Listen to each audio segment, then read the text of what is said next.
The final nail was struck by the hammer, sealing the attic entrance on October 15, 1855. For 78 years, no living soul would set foot in that cursed space above the Grand Grimby estate in coastal Maine. What Miguel and Carmen Rodriguez discovered when that barrier was finally broken through in 1933 would force the state government to launch the largest criminal investigation in Maine's history. It would uncover a religious sect so twisted that newspapers refused to print the full details and reveal why an entire community had chosen silence over justice for nearly 8 decades. The contents of that sealed attic didn't just shock a small coastal town. They horrified an entire nation, changing how America viewed religious freedom forever.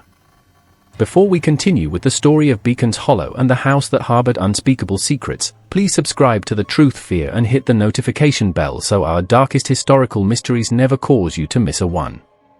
Tell us in the comments what state you are listening from. We love hearing from our community of truth seekers. The Rodriguez family had no idea they were about to become unwilling archaeologists of one of New England's most carefully buried scandals. For 12 years, Miguel Rodriguez had worked the Portland docks, his callous hands loading timber bound for Boston and New York.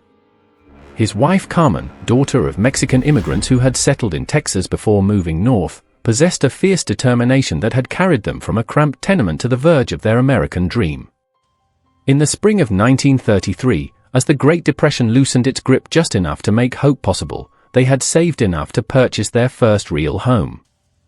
On a windswept bluff overlooking Casco Bay, 3 miles north of the fishing village of Beacon's Hollow, Maine, stood the Grimby Mansion. Built in 1847 by Jeremiah Grimby, a lumber baron who had made his fortune in the white pine trade, the house was an imposing 3-story federal-style structure with weathered clapboard siding and black shutters that seemed to absorb rather than reflect the weak Maine sunlight. The property had been eager to sell by local real estate agent Harold Sinclair. Perhaps too eager, Miguel would later reflect. The asking price was suspiciously low for such a grand estate, even accounting for the economic hardships of the times. The house has been empty since 1879, Sinclair had explained as they toured the dusty rooms filled with covered furniture. The Grimby family, well, they moved away rather suddenly. West, I believe. California, perhaps. His voice carried an odd hesitancy, as though he were reciting memorized lines he didn't quite believe himself. Carmen had fallen in love with the spacious kitchen, the formal dining room where she could finally host proper dinner parties, and especially the library, lined with leather-bound volumes that spoke of education and respectability. The solid construction Miguel appreciated, the massive hearth that would keep them warm through Maine's brutal winters, and the workshop space in the basement where he could pursue his carpentry hobby. Neither of them paid much attention to the narrow staircase that led to the attic, blocked as it was by rough-hewn planks nailed firmly across the opening. Storm damage, Sinclair had muttered when Carmen asked about the sealed entrance. The roof leaked something fierce back in the 70s. They sealed it up to prevent further water damage. Probably rotted floorboards up there, maybe some mold. Nothing worth bothering with, really. Polite but distant were the people of Beacon's Hollow when the Rodriguez family moved in that autumn. At the general store, conversations would halt mid-sentence when Miguel entered. Carmen noticed how the other women at church would offer tight smiles and brief pleasantries before quickly finding reasons to speak with someone else. Even the children seemed to regard their new home with a mixture of curiosity and unease, daring each other to walk past the iron gate but never lingering long on the property. "They'll warm up to us eventually," Carmen assured Miguel as they unpacked their few possessions in rooms that echoed with decades of silence. People in small towns are always suspicious of newcomers.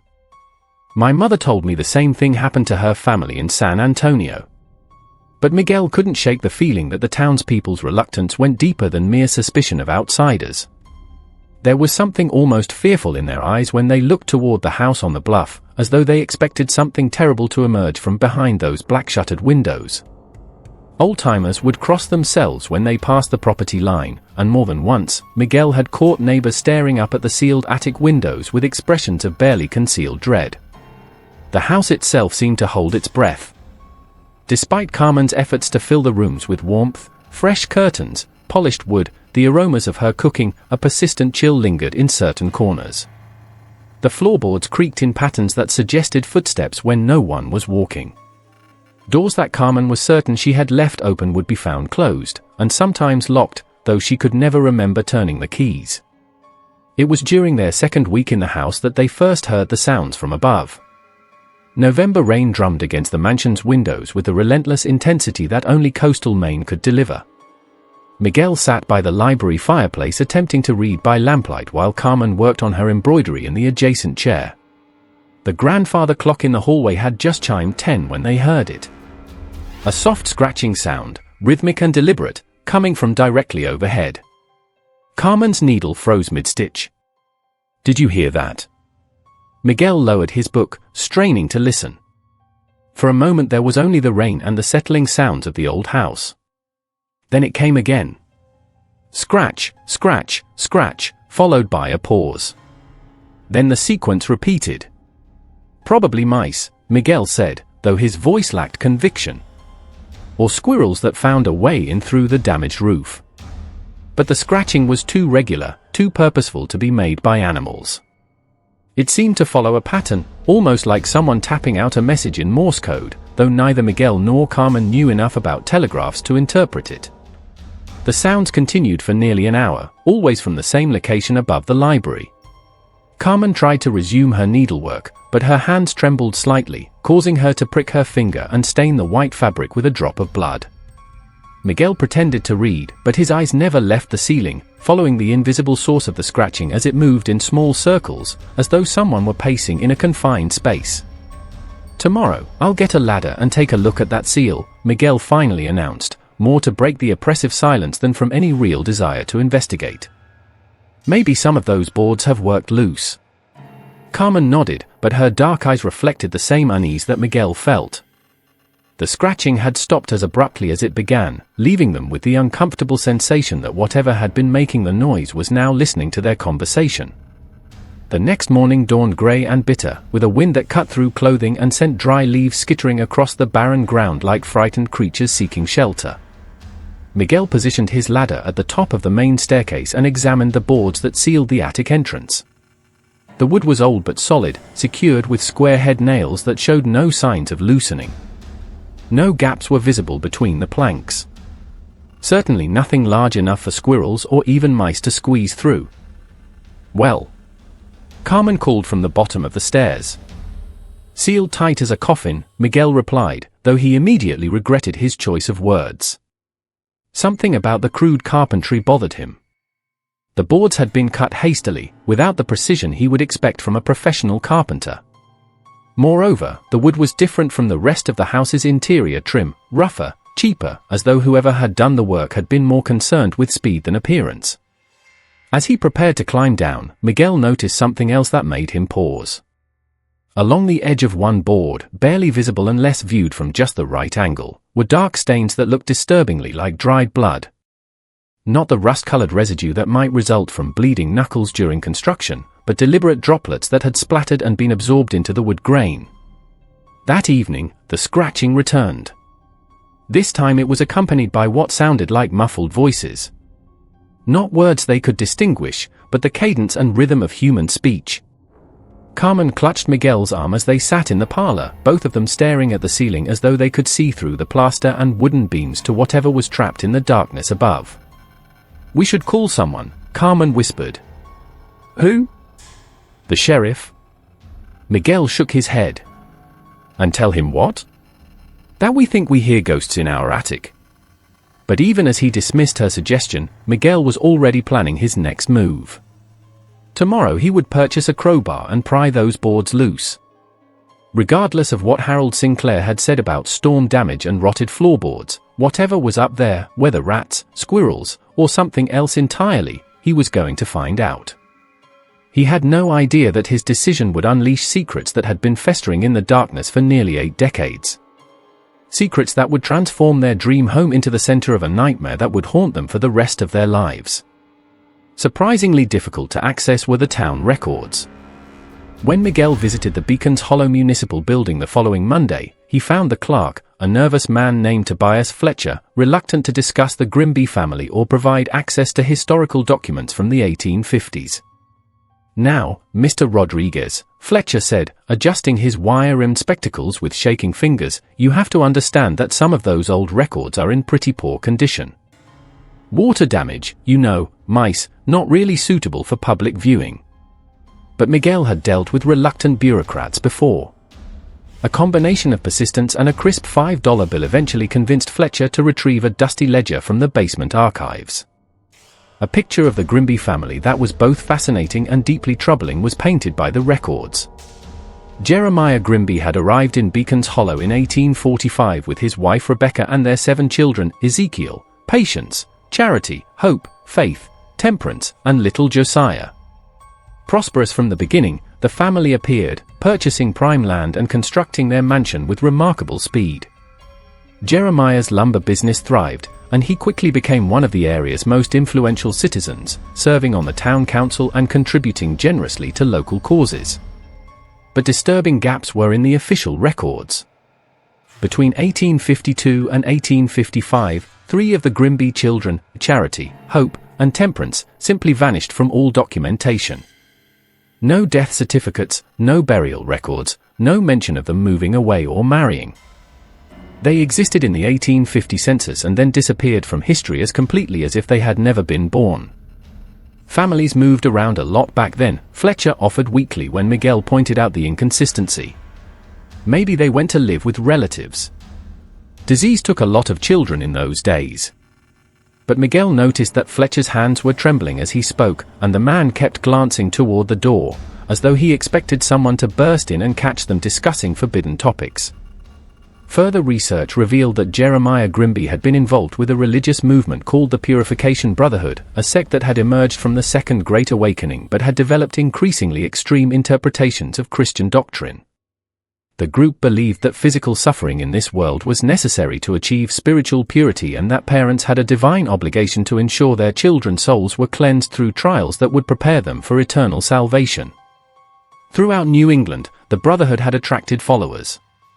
But nowhere had their influence been stronger than in isolated communities like Beacon's Hollow, where traditional religious authority was weak and desperate people were susceptible to charismatic leaders who promised certainty in uncertain times.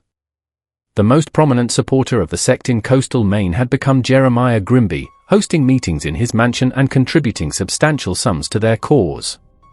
That evening, Miguel shared his discoveries with Carmen over dinner. With growing alarm, she listened as he described the missing children and the Purification Brotherhood's extremist beliefs. 3 children don't just disappear, she said, setting down her fork with a sharp click against the china plate. And if they died of disease, there would be records, death certificates, burial plots, obituaries in the local newspaper. Grimly, Miguel nodded. I checked the cemetery records, too.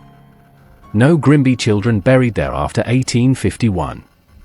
Carmen's eyes drifted toward the ceiling where the scratching sounds had resumed their nightly pattern. Miguel, what if those aren't animal sounds? What if? She didn't finish the sentence, but Miguel understood. The same terrible possibility had occurred to him as he read about the missing children and their father's involvement with religious extremists who believed suffering purified the soul. From the same area every night came the scratching sounds, always above the library, always in the same circular pattern, always starting around 10 o'clock and continuing for exactly 1 hour before stopping with unnatural abruptness. That night, as they lay in bed listening to the familiar scratching overhead, Carmen whispered a question that would haunt Miguel's dreams. What if they never left the house? The next morning brought an unexpected visitor. Dr. Edmund Hartwell, the town's elderly physician, appeared at their door carrying a leather medical bag and wearing an expression of profound discomfort. A tall, gaunt man he was, with white hair and pale blue eyes that seemed to hold decades of carefully guarded secrets. Mr. and Mrs. Rodriguez, he said, removing his hat with ceremonial politeness. I wonder if I might speak with you about your house, about the Grimby family. Carmen invited him into the parlor where he accepted a cup of coffee but didn't drink it. Instead, he held the cup as though he needed something to occupy his hands while he spoke. I was a young man when the Grimby business lived here, Dr. Hartwell began, his voice barely above a whisper. Just starting my medical practice. I was called to this house several times during those years, and what I witnessed. He paused, seemingly struggling with himself before continuing. There are things a man sees that he wishes he could forget. Things that stay with him for 70 years, eating at his conscience like cancer. Miguel leaned forward in his chair. What kind of things, doctor?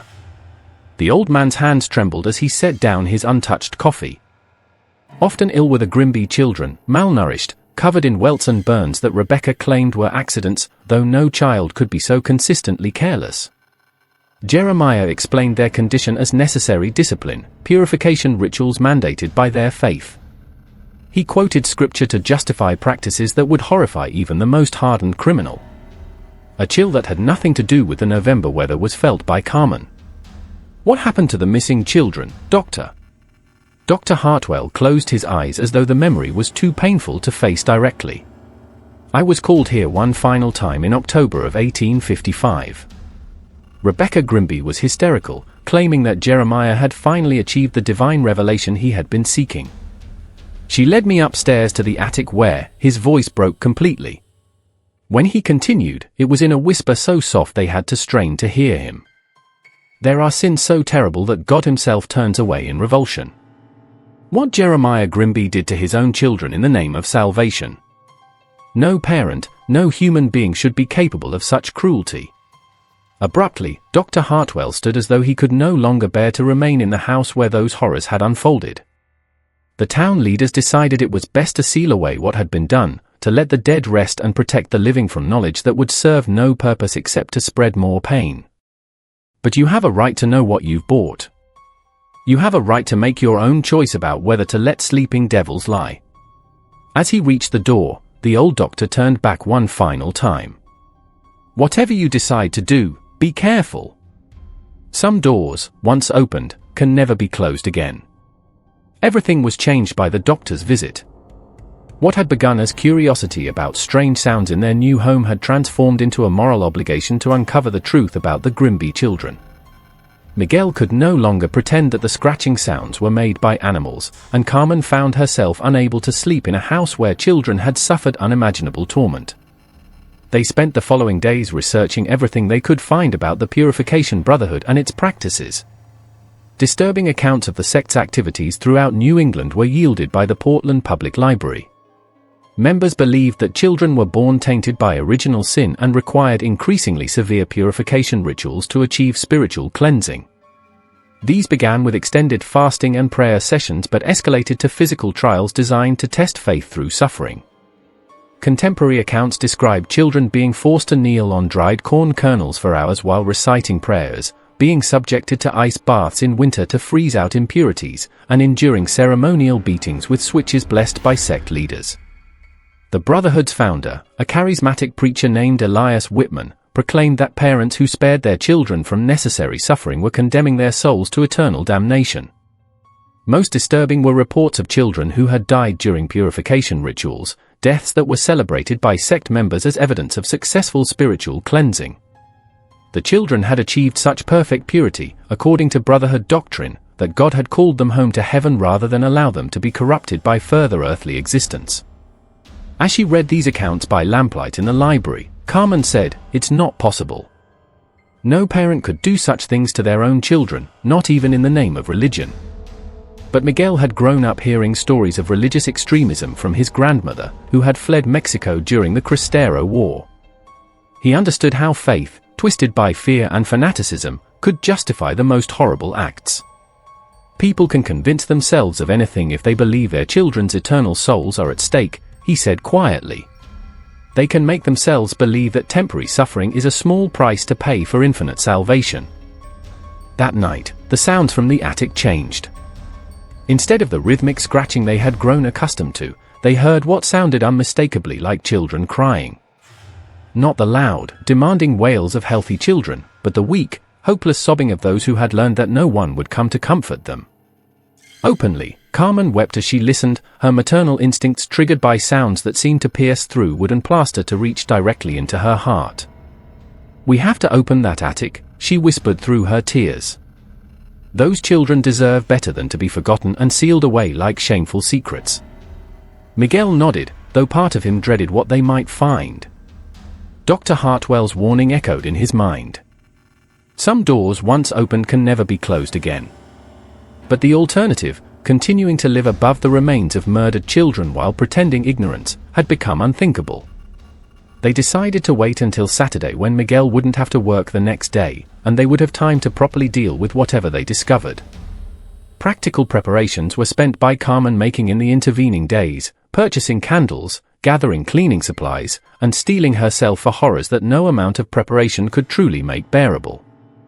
On Friday evening, they received another unexpected visitor. This time, it was Sarah Peaton, the town's oldest resident, a woman in her 90s whose family had lived in Beacon's Hollow since before the Revolutionary War. She arrived as darkness fell, moving slowly but purposefully up their front walk with the aid of a gnarled walking stick. "I heard Dr. Hartwell came to see you," she said without preamble once they had settled her in the parlor. "Figured it was time someone told you the whole truth instead of letting you stumble around in the dark like blind mice." Sarah Peaton had been 16 years old in 1855, old enough to understand what was happening at the Grimby house but too young to do anything to stop it. Her account of those final months filled in details that made the tragedy even more horrifying. Rebecca Grimby wasn't always mad, the old woman explained, her voice carrying the weight of decades. When they first came to town, she was a normal mother who loved her children. But Jeremiah, he had a way of twisting scripture that made evil sound righteous. He convinced her that their children were especially blessed, chosen by God for a special purpose that required them to suffer as Christ had suffered. The transformation had been gradual. First came the excessive religious instruction, children forced to memorize entire books of the Bible and recite them without error. Then the fasting, justified as preparation for spiritual visions. Then the physical trials designed to build character and strengthen faith. The other children in town were forbidden to play with the Grimby young ones, Sarah continued. Our parents said they were touched by holiness and not suitable companions for ordinary children. Really, they were afraid. Afraid of what Jeremiah might do if we saw too much, afraid of being accused of interfering with God's will. By 1854, the surviving Grimby children had become ghostly figures who rarely left the house and never spoke when they encountered other people in town.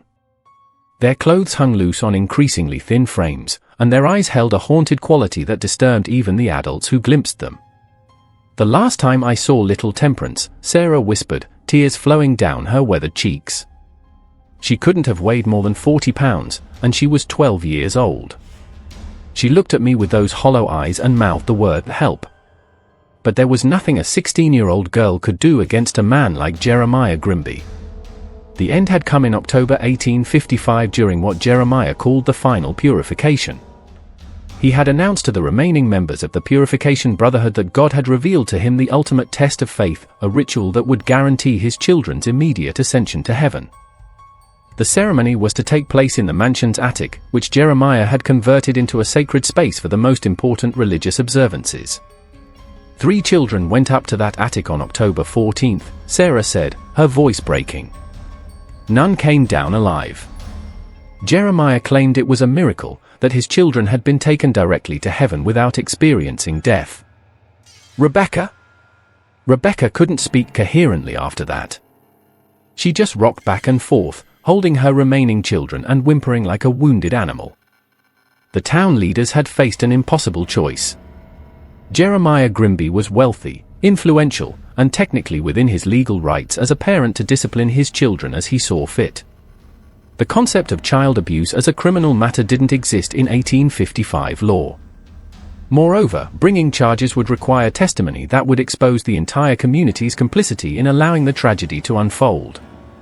So they made a deal with the devil, Sarah concluded bitterly. They agreed to keep silent about what had happened if Jeremiah and his family left town immediately. The attic was sealed. The house was abandoned. And everyone pretended it never happened. 78 years of lies and cowardice. As Sarah prepared to leave, she turned back with one final warning. Whatever you find up there, remember that those children suffered enough during their lives. Don't let them suffer more in death by turning their tragedy into some kind of spectacle. They deserve peace. Finally, that night, the sounds from the attic were different again.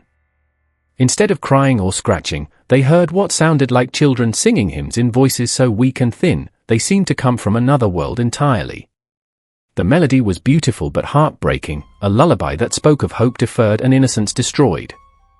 Miguel and Carmen held each other and wept, knowing that tomorrow they would finally give voice to secrets that had been buried for nearly 8 decades, and that their simple dream of home ownership had become something far more significant, a chance to bring justice to the forgotten dead and peace to their own tormented souls.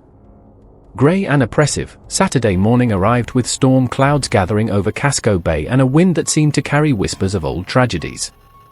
Barely had Miguel slept, his mind churning with images of what they might discover in the sealed attic. Mechanically, Carmen moved through their morning routine, preparing breakfast that neither of them could bring themselves to eat. At precisely 9 o'clock, Miguel positioned his ladder beneath the sealed entrance and hefted the crowbar he had purchased from the hardware store. Significant felt the weight of the iron tool in his hands, as though he were holding not just an instrument for prying loose wooden boards, but a key that would unlock horrors that had been carefully hidden from the world. "Are you certain you want to do this?" he asked Carmen, who stood at the bottom of the ladder with her arms wrapped around herself despite the wool sweater she wore. "Those children have been alone in the dark for 78 years, she replied, her voice steady despite the tears in her eyes. "It's time someone acknowledged what happened to them." With surprising ease, the first board came loose, as though the wood itself was eager to give up its secrets. As Miguel pried it away from the frame, a blast of cold air rushed out of the opening, carrying with it a smell that made both of them step back in revulsion. It wasn't the musty odor of decay that might be expected after decades of sealed darkness, but something sharper and more disturbing, the scent of old fear, of suffering that had soaked into the very walls of the space above. "Dear God," Carmen whispered, pressing her handkerchief to her nose. Miguel forced himself to continue working, removing board after board until the entrance was completely clear. Before them, the opening gaped like a mouth, revealing nothing but impenetrable blackness beyond. He had brought several oil lanterns, knowing that the attic would have no electrical lighting, but even their combined illumination seemed reluctant to penetrate the space that had been sealed for so long. "I'll go up first," Miguel said, though every instinct screamed at him to replace the boards and forget what they had learned. "Wait here until I tell you it's safe." Carmen nodded, though they both knew that safety was not really the issue. What lay beyond that opening could never truly be safe for anyone with a conscience. Through the entrance, Miguel climbed and immediately understood why the smell had been so overwhelming. From a simple storage space, the attic had been converted into something that resembled a macabre chapel. Religious texts were covered on the walls, painted directly onto the wooden planks. Bible verses focused obsessively on sacrifice, purification, and the necessity of suffering to achieve salvation. The paintings were crude but disturbing, depicting scenes of biblical torment rendered with an attention to detail that suggested intimate familiarity with pain. In the center of the space stood an altar constructed from rough wooden planks stained dark with substances that Miguel preferred not to identify. Arranged around the altar were 3 smaller platforms, each sized for a child, with leather restraints still attached to the wooden surfaces. The restraints showed clear signs of use, the leather was worn smooth from struggling, and dark stains marked the wood where small bodies had lain. But it was what surrounded these platforms that made Miguel's knees weak and forced him to grip the nearest wall for support. Scattered across the floor were items that could only have belonged to children. A small wooden doll with a cracked porcelain head, a child's shoe barely 4 inches long, a tattered book of nursery rhymes, and scraps of clothing in sizes that would have fit children between the ages of 8 and 12. "Miguel!" Carmen's voice drifted up from below, tight with worry. "What do you see?" He couldn't answer immediately. His attention had been drawn to the far corner of the attic, where 3 small shapes lay beneath rotted blankets. Even without disturbing the coverings, he could see that they were human remains, children's remains, positioned with care and surrounded by wilted flowers that had long since crumbled to dust. "Carmen," he finally managed to call down, his voice thick with horror. "You need to send for the sheriff. And Dr. Hartwell. And maybe the state police. This is going to require more than we can handle alone." But even as he spoke, Miguel knew that involving the authorities would change everything. Their quiet life in Beacon's Hollow, their hope of becoming accepted members of the community, their dream of raising their own children in this house, all of it would be destroyed by what lay scattered across the attic floor. As he waited for Carmen to make the necessary telephone calls, Miguel forced himself to examine the space more thoroughly, though every detail he discovered made the tragedy more horrific. Along one wall, scratched directly into the wooden planks, were messages that appeared to have been carved by small fingers. The words were nearly illegible, formed by someone with limited literacy, but their meaning was unmistakable. "Please, help us. Papa hurts us. God doesn't answer. We want to go home." The last message, carved deeper than the others and clearly made by a different hand, read simply, "Forgive us, Papa. We tried to be good." Miguel had to step back from the wall, overwhelmed by the realization that these children had continued to love their father, even as he tortured them to death in the name of God. The ultimate tragedy wasn't just that they had died, but that they had died believing they deserved their suffering, that their pain was somehow necessary for their salvation. When Sheriff Thomas Brennan arrived an hour later, accompanied by Dr. Hartwell and 2 state police investigators, Miguel was still sitting in the attic, surrounded by evidence of a crime so monstrous that it challenged fundamental assumptions about human nature. A practical man in his 50s, the sheriff had seen his share of violence and tragedy, but even he was visibly shaken by what Miguel showed him. "How long did you say this has been sealed?" Sheriff Brennan asked, his voice barely steady. 78 years, Miguel replied. "Since October 1855. And the whole town knew." "The whole town chose not to know," Dr. Hartwell corrected grimly. "There's a difference, though not much of one, when it comes to moral responsibility."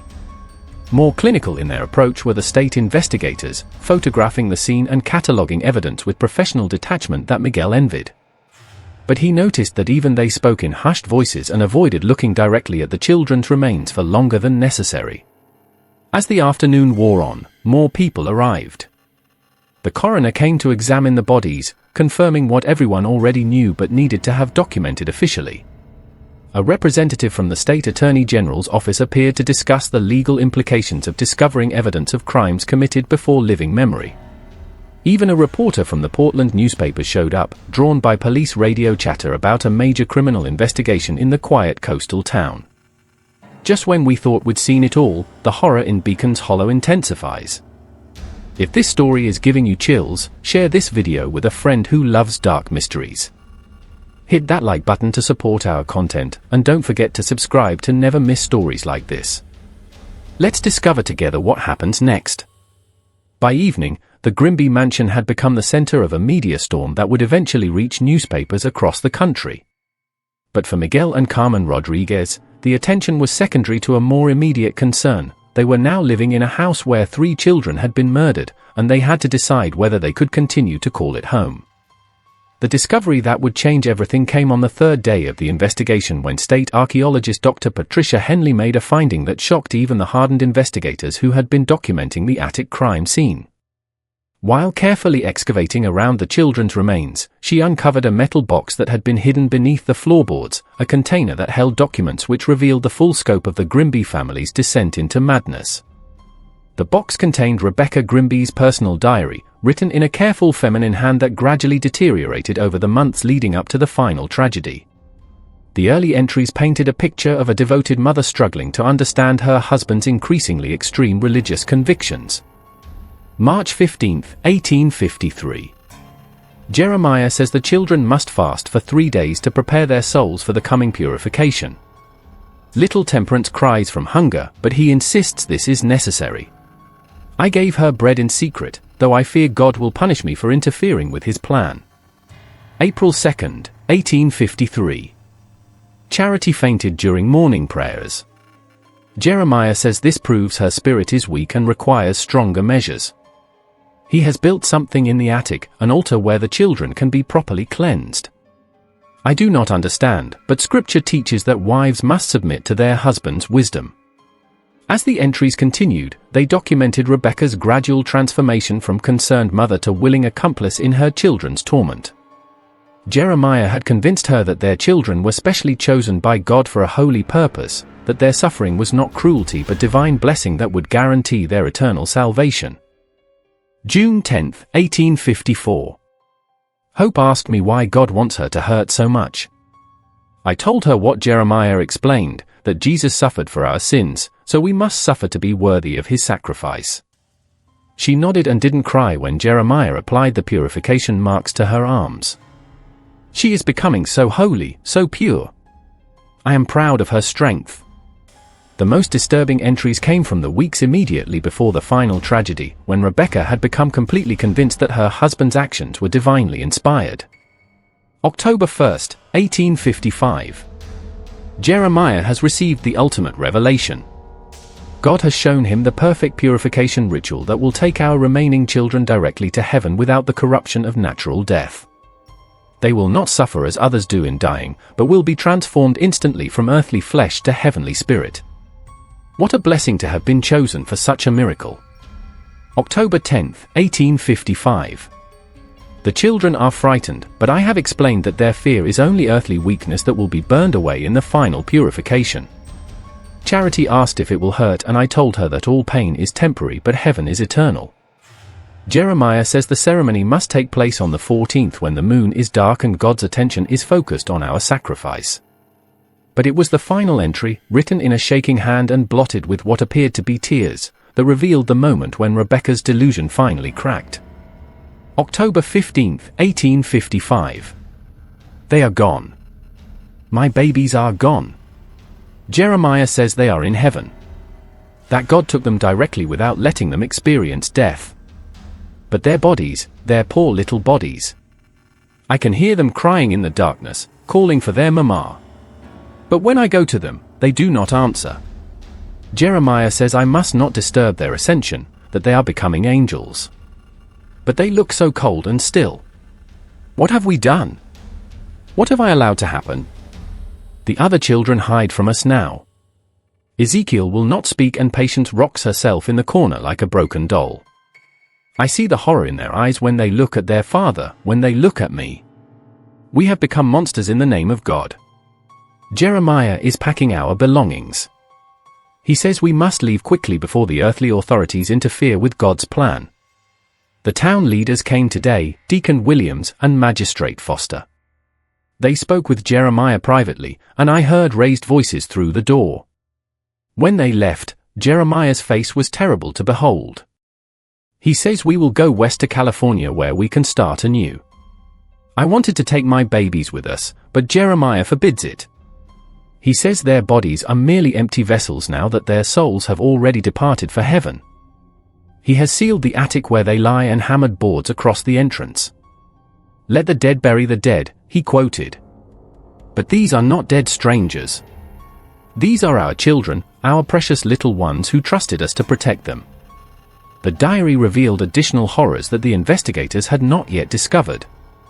Rebecca described in clinical detail the purification rituals that had preceded the final tragedy, children forced to lie on beds of thorns while reciting prayers, branded with hot irons to mark them as God's chosen ones, and subjected to drowning in ice water to simulate baptismal rebirth. But perhaps most chilling was Rebecca's matter-of-fact description of how she had helped restrain her own children during these ordeals. Convinced that their screams were merely earthly weakness being purged from their souls, she had been present during the final ceremony, holding little Temperance's hand while Jeremiah performed what he called the ultimate purification, a ritual so horrific that even Rebecca's deluded mind couldn't fully process what she was witnessing. A second document was also found by Dr. Henley in the metal box, a letter written by Jeremiah Grimby himself, apparently intended as a confession but never sent. The letter was addressed to his brother Samuel in Ohio and provided Jeremiah's own justification for his actions. Brother Samuel, I write to you from the depths of spiritual trial, knowing that worldly minds cannot comprehend the divine revelations that have been granted to me. The Lord came to me in visions and showed me that my children were chosen vessels, selected before their birth to demonstrate the ultimate power of faith through sacrifice. As Abraham was commanded to sacrifice Isaac, I was commanded to offer my children as burnt offerings to purify their souls for immediate ascension to heaven. Unlike Abraham, I was not stayed by an angel at the final moment. For my children's purpose was different. They were meant to complete the sacrifice, to prove that earthly love must be subordinated to divine will. I know that small minds will call this murder, but they do not understand that I have given my children the greatest gift possible, eternal salvation without the corruption of living in this sinful world. They died in perfect innocence, their souls unstained by the wickedness that would have inevitably touched them had they been allowed to grow to adulthood. The letter continued for several pages, detailing Jeremiah's theological justifications for child murder with the calm rationality of a man completely divorced from moral reality. He described the final ceremony in terms that made it clear he had tortured his children to death slowly and methodically, believing that their suffering was somehow cleansing their souls for immediate transport to heaven. The most disturbing aspect of Jeremiah's confession was his complete lack of remorse. He wrote about his children's deaths the way another man might describe a successful business transaction, focusing on the spiritual benefits they had gained rather than the agony they had endured. He even expressed gratitude to God for choosing him as the instrument of his children's salvation, viewing himself as a blessed prophet rather than a murderer. When the contents of both documents were read aloud to the assembled investigators, the silence in the Grimby mansion was profound and terrible. Even the most hardened law enforcement officers struggled to comprehend the level of delusion and cruelty that had led to the children's deaths. Sheriff Brennan was the first to speak, his voice thick with disgust. In 30 years of police work, I've never seen anything like this. Those children were tortured to death by their own parents, and the parents convinced themselves they were doing God's work. Quickly through Beacon's Hollow spread the revelation of the document's contents, finally breaking the conspiracy of silence that had protected the town's guilty secret for nearly 8 decades. Residents who had never spoken publicly about the Grimby family began coming forward with their own memories and family stories about the tragedy. Margaret Sinclair, the elderly aunt of real estate agent Harold Sinclair, admitted that her family had known the truth about the sealed attic for generations. My grandfather was one of the town leaders who made the deal with Jeremiah Grimby, she confessed to investigators. He carried the guilt of it to his grave. But he said they had no choice. The law couldn't touch Jeremiah for disciplining his own children, and bringing the truth to light would have destroyed half the families in town who had watched it happen and done nothing. Other residents revealed that the conspiracy of silence had been maintained through a combination of shame, fear, and pragmatic self-interest. Many of the town's founding families had been complicit in allowing the tragedy to unfold, either through direct participation in the Purification Brotherhood or through willful blindness to the children's suffering. Exposing the truth would have meant admitting their own moral failures, so they had chosen to bury the evidence and hope it would remain hidden forever. The investigation also revealed that Jeremiah Grimby had never made it to California. Railroad records showed that he, Rebecca, and their 4 surviving children had purchased tickets to Chicago, but they had never arrived at their destination. Further investigation suggested that Jeremiah had abandoned his family somewhere in the wilderness of the Western Territories, leaving Rebecca and the children to fend for themselves with no money, no skills, and no support system. Of exposure near a railroad station in Nebraska, Rebecca Grimby had been found dead 3 months after leaving Maine. Her 4 surviving children scattered to various orphanages where they had lived under assumed names to escape the shame of their family's history. The children had never spoken about what they had witnessed in the Grimby attic, taking their trauma to unmarked graves in potter's fields across the American frontier. At the center of a national media storm, Miguel and Carmen Rodriguez found themselves as reporters from newspapers across the country descended on Beacon's Hollow, eager to interview the couple who had uncovered one of America's most horrific family murders. The public imagination was captured by the story of the sealed attic and the children who had died there, sparking debates about religious extremism, parental rights, and community responsibility that would continue for decades. But for Miguel and Carmen, the media attention was secondary to a more personal struggle. They had purchased their dream home only to discover that it had been the site of unimaginable cruelty. Every room in the house now carried the weight of tragedy, and they found it impossible to forget that 3 children had suffered and died directly above their heads. The question that haunted them both was simple but impossible to answer: how could they continue to live in a place where such horrors had occurred? Yet, how could they abandon the house when doing so would mean abandoning the memory of the children who had died there, children whose story might never have been told if the Rodriguez family hadn't had the courage to break through that sealed attic entrance? During a sleepless night in early December, the decision came to them as snow began to fall over the Grimby mansion, and the sounds from the attic, which had continued even after the children's remains were removed for proper burial, finally fell silent for the first time since they had moved into the house. Miguel and Carmen sat in the library, the same room where they had first heard the scratching sounds that had led them to uncover the truth about the Grimby family. The space felt different now, somehow lighter, as though a great weight had been lifted from the walls themselves. "They're at peace now," Carmen said softly, her hand resting on a leather-bound photo album they had created to preserve the memory of Charity, Hope, and Temperance Grimby. The album contained copies of the few photographs that had survived from the 1850s, along with articles about the investigation and letters from people across the country who had been moved by the children's story. Miguel nodded, though he wasn't entirely certain what peace meant for children who had died in such circumstances. What he did know was that their story had finally been told, their suffering acknowledged, and their memory honored in a way that had been denied them for nearly 8 decades. The formal investigation had concluded with the classification of the case as a historical homicide, crimes too old to prosecute, but important enough to document officially. Proper burials in the Beacons Hollow Cemetery had been given to the children's remains, with headstones purchased through donations from people who had read about their story in newspapers across the country. The graves were marked simply, Charity Grimby, age 11, beloved child of God, and similar inscriptions for hope and temperance. Forced to confront its own complicity in the tragedy was the town of Beacons Hollow, leading to a painful but necessary reckoning with the community's history. In the town square, a memorial was erected acknowledging not just the children who had died but also the community's failure to protect them. The memorial inscription read, "In memory of Charity, Hope, and Temperance Grimby. And in acknowledgement of our obligation to protect the innocent and speak for those who cannot speak for themselves." For Miguel and Carmen Rodriguez, the decision about their future in the house had ultimately been made by the house itself. In the weeks following the discovery, as investigators and reporters came and went, they had begun to notice changes in the atmosphere of their home. The oppressive chill that had lingered in certain rooms dissipated. Doors no longer closed themselves mysteriously, and the sense of watchful presence that had made them feel like intruders in their own house gradually faded away. More importantly, they had begun to see their role not as homeowners who had stumbled onto a terrible secret, but as guardians of a memory that needed to be preserved. The Grimby mansion would never be just a house again. It had become a monument to the 3 children who had died there and to the importance of speaking truth about injustice even when that truth was uncomfortable or inconvenient. A workshop in part of the basement was converted by Miguel, where he crafted wooden toys that he donated to local orphanages, his way of honoring children who had been denied the simple pleasures of childhood. A small library in what had once been Jeremiah Grimby's study was established by Carmen, collecting books about child welfare, religious extremism, and community responsibility.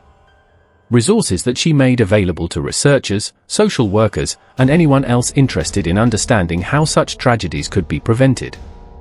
They also opened their home to visitors who wanted to learn about the Grimby case and its broader implications.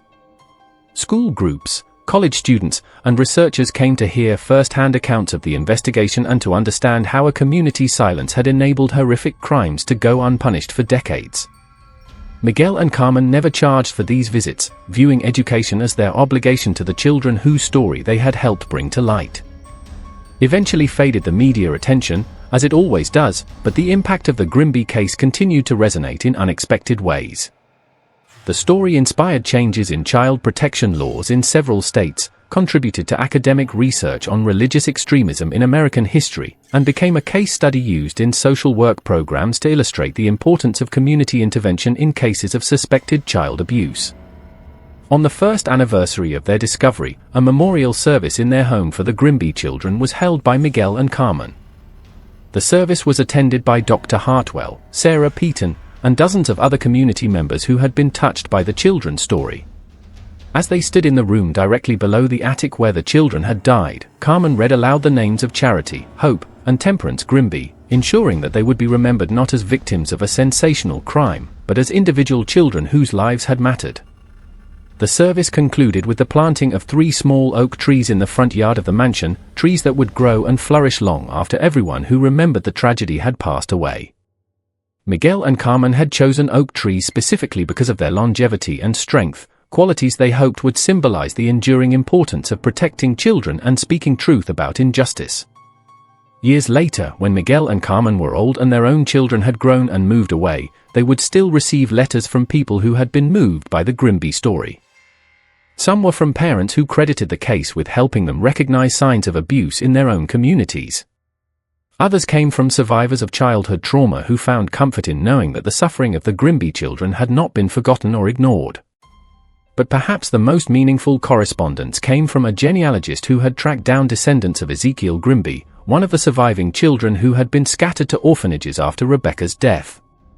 The genealogist had located Ezekiel's great-granddaughter, a woman named Mary Thompson, who lived in Oregon and had grown up knowing only that her family had originated in Maine, but never understanding why her great-grandfather had refused to speak about his childhood. When Mary Thompson learned the truth about her family's history, she made the journey to Beacons Hollow to visit the memorial and pay her respects to the great-aunt she had never known existed. She spent an afternoon with Miguel and Carmen, sharing what little she knew about Ezekiel's later life, and expressing gratitude that someone had finally given voice to her family's buried tragedy. "My great-grandfather never spoke about his childhood," Mary explained as they sat beneath the oak trees that had grown tall and strong in the years since the memorial service.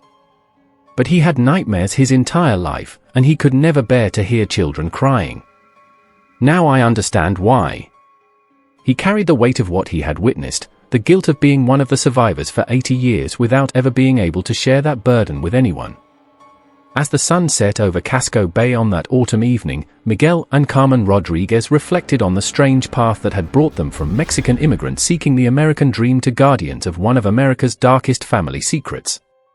They had never intended to become crusaders for justice or advocates for forgotten victims, but sometimes history chooses its own chroniclers. The Grimby mansion still stands today, though Miguel and Carmen have long since passed away. Their children donated the house to the state of Maine, which operates it as a historical site and educational center focused on child welfare and community responsibility. Visitors can tour the restored rooms, learn about the investigation that brought the truth to light, and see the attic where 3 children died in the name of misguided faith. The memorial in the town square has been expanded over the years to include the names of other children who died from abuse or neglect in the region, a reminder that the Grimby case was not an isolated incident, but part of a larger pattern of violence against the vulnerable that continues to this day. The inscription now includes a quote from Miguel Rodriguez, spoken during one of his last public interviews about the case: "The dead cannot speak for themselves, so we must speak for them. And we must listen when the living cry out for help, so that future generations will not have to uncover more sealed attics filled with the bones of forgotten children." This mystery shows us that evil often hides behind the mask of righteousness, and that communities have a moral obligation to protect their most vulnerable members, even when doing so is difficult or uncomfortable. The silence that protected Jeremiah Grimby and enabled the deaths of his children was not broken by authorities or religious leaders or other adults with power, but by a young immigrant couple who refused to accept that some secrets are better left buried. What do you think of this story? Do you believe everything was revealed, or are there still secrets hidden in the shadows of small communities across America? Leave your comment below and share your thoughts about how we can better protect children today. If you enjoyed this tale and want more horror stories that shed light on real historical tragedies, subscribe, hit the notification bell, and share with someone who loves mysteries that matter. See you in the next video where we'll explore another dark chapter from America's hidden past.